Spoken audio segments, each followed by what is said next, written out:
Right, hi, welcome. Today I'm gonna take you guys behind the scene of how I created this animation over here. It was an animation that I made for a local Vietnamese online event dedicated to helping young designers and young creatives getting through their creative blocks and finding inspiration in their career. And the whole theme of the event was pretty much about bursting, about sparking inspiration. And so I got this idea of creating a matchstick striking on a matchbox because I've always been fascinated about matchsticks in general. So yeah, let's get into it.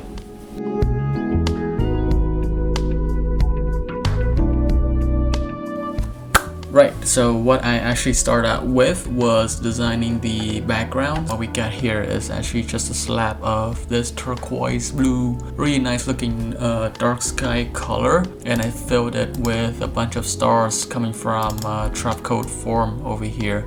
They're moving really slowly towards the camera, and each of them are wiggling a little bit. And I also put a random parameter onto the opacity to make it look like each of them are twinkling. That's basically the background. As for the matchbox, I really wanted the matchbox to be something that really stands out in the composition. So it's the thing that I put most details in, as you can probably tell. I first wanted it to move to sort of drift towards the camera. What I did was creating the matchbox using 3 separate shape layers, one for each side of the box, and I animated the path of the box to make it look like it's actually a 3D box moving various direction. Maybe some people will comment that I actually should have just created one entire slab, like in my 3D fake 3D box video. I would just create one single shape and then have it drift out as if it's an actual 3D box. But I really wanted to put in more shadow details onto the box, so hence that's why I created each side of the box separately. So I animated both sides of the box together. You know, when it's sort of rotating towards the camera, I would imagine that the box just sort of rotates and then hide away a little bit of the side and the underside to make it look like, you know, the box is sort of rotating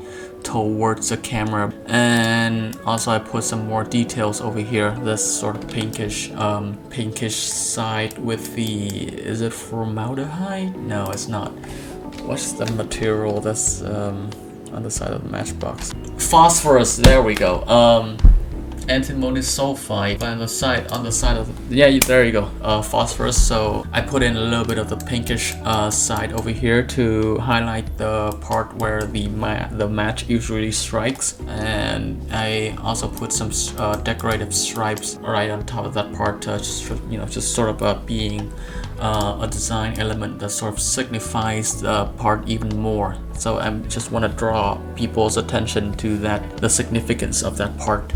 And the shadowy part is probably my favorite achievement within designing this entire sequence overall, is probably the shadow over here.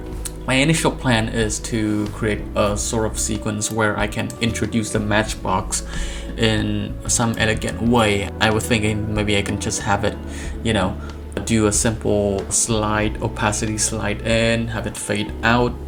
But I thought those part would be just maybe way too simple. So what I did was actually, you know how in like horror movies or like just movie sequence in general, there's like a person, like from a point of view, from POV, a person would have a light source on top of his head. As soon as an object is introduced, the closer it gets to the light source, more details, more part of it would be slowly introduced into the scene, and that's sort of what I wanted to replicate here. And what I did was using 3 separate shape layers over here, each of them standing in for each shadow of the side of the matchbox. Each of the shadows over here are animated separately. I sort of had to go back and forth quite a while in order to just eyeball my way through animating this shadow, but it seems to work pretty good, especially during the part where the shadow seems to be connected to one another, and then later on it seems like it's just sort of slowly drifting away from each other. I think that's very nice, and each of the shadows are in linear burn in terms of blending mode. I really like how the linear blur shadow is blending with the white stroke over here. It looks like it's blending in differently compared to how it's blending into the blue turquoise color of the box. It's just Next up is the introduction of the matchstick over here, matchstick and the hand. I really wanted to introduce a little bit of physics or maybe the illusion of physics over here. I felt like it's a good opportunity to just have the matchstick along with the hand down here to come up and just slightly hit the underside of the box, because maybe this person is just too excited to strike the box or something like that. As soon as this matchstick here hit the box, I just put in a little bit of a keyframe over here to the rotation and the position of the box. As soon as there impacts, the box is immediately rotated upwards to signify that it's being hit from the bottom. And also I drag out the two sides over here of the box to not only give it a drifting up motion, but also make it seem that the impact also rotates the dimensionality of the box a little bit. You know, just an illusion of impact, which I think it does a pretty good job of. This hand design over here, I actually took two references of my own hand and I put them into After Effects, traced them using shape layers, and then for these hands, each of these are the reflectance or the radiance layers. They're not necessarily light sources. They're just something to make the hand more interesting to look at. So these are of course classic color dodge, and I just sort of trace the details of the hand. These are all shape layers, by the way, and I put in a quick fast box blur to make them look like they're highlight sessions. This one over here, I put it a little bit far away from the hand, so I just want to get that sort of edge light over here. Don't want to make it too extreme. Same goes for the right hand down here. It's also filled with details for highlights. Before we move on, I just want to announce that if you use code HIEUVU, that's HIEUVU, to sign up for PluginPlay, you can get 20% off your subscription. PluginPlay features some great After Effects presets and plugins, and with a subscription, you get the chance to download even more as they come along. And now back to the video. I think the next part is the part where just sort of caught most attention from the viewers, is where the fire is being struck. So yeah, this fire, I actually made it from one single shape layer with just a bunch of effects on it. So I'm gonna go into that comp. I put it in a separate comp. There it is, flame comp. That's right, and I put this arm over here as sort of a reference for where the flame is gonna go. So inside of this fire comp, I got two separate spheres here. One is indicating the bottom of the fire, and the other one is indicating the sort of the tip of the fire, where the fire is heading. It's all based on, you know, the position of where this matchstick sort of goes, of all the position on the outside, and where the hand is taking the matchstick to. So essentially, wherever this ball goes, I'm gonna try and sort of match and delay the fire a little bit according to this ball. So something like this. Yeah. Ooh. Most people, I think, is having an impression with in my breakdown video on Instagram, is the initial fire when it starts out is completely a shape layer, and I did all the stylizing to make it look tasteful and realistic, and try to match that sort of realistic look of a fire. I'm gonna just disable the turbulent displays in here a little bit.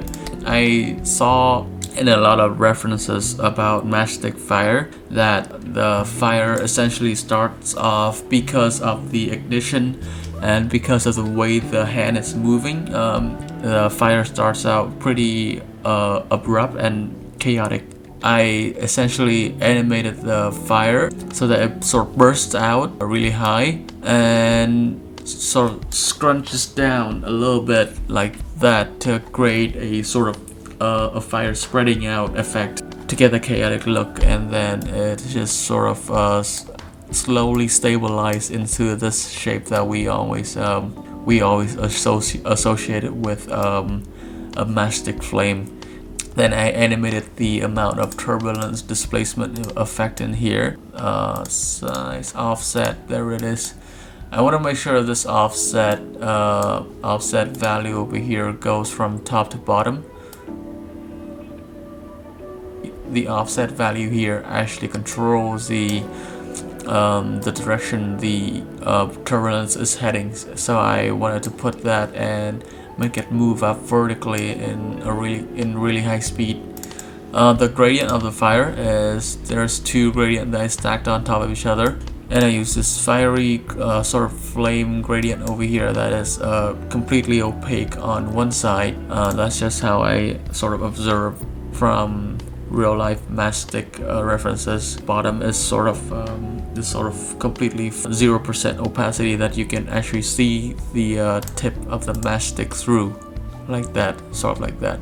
Yeah, and then to top this flame off, I put in a vector blur. I think this vector blur helps the most in carrying out this look of the flame. So when I enable that, it's gonna give me this this sort of blur distortion based on what the shape of the outside shape looks like. So right here, for example, I got this hand animated particles over here of the flame. Basically, I wanted to create this so the vector blur has something to crush up and looked like it did a pretty good job. It's really nice, and I animated the vector blur so that it just sort of turns itself off when the flame is stabilized. It's completely stabilized. You got the entire flame sequence. And next, I just wanted to introduce this sort of flame over here that I've been thinking of. You know, the idea is that it's supposed to spark creativity, and I really wanted to introduce a little bit of abstract surreal ideas into this flame that is somehow just being something other than a flame. So I always like this sort of shape over here that coming from Trap Coat Particular, looking really nice. I especially like the color palette over here. And then, you know, I just went ahead and animated the where the direction of all the particles that the flame is gonna head to, in order to simulate sort of a little bit of that direction of the flame. And then I just added some details in the back over here, creating some shapes like that. And you know, the next the final part I wanted to break down is probably the lighting over here. I wanted to get like a moment when the matchstick strikes. So you know, I keyframe all of the color. I keyframe all the color palette over here. This is the transitional part over here. A lot of keyframe color keyframes over here that trying to get that scene from one state to another, and I didn't realize how many details that's the entire keyframe thing is gonna take into account of. But yeah, there we go. You know, just sort of changing the color of the highlights over here from a light blue to an orange hue. And, you know, individually I want to get the best look out of it. You know, I could just slap on a full color correction treatment, but that's what I really wanted to stay away from, is that that instant noodle sort of technique, as I imagine if I just did everything individually. And I really like how the fire is reflecting onto the box over here. I'm just gonna try and find that layer. Yeah, there it is. That's a reflection onto the whole thing, and it just look ridiculously good, especially with that flickering of the fire. And yeah, at the end over here, it just slowly transitions to this eye, which is created by my artist friend, Mr. Tailing. yeah, shout out to him. And yeah, this has been great fun to make. I hope you guys enjoy the breakdown, and I'll catch you guys in the next one. Bye bye.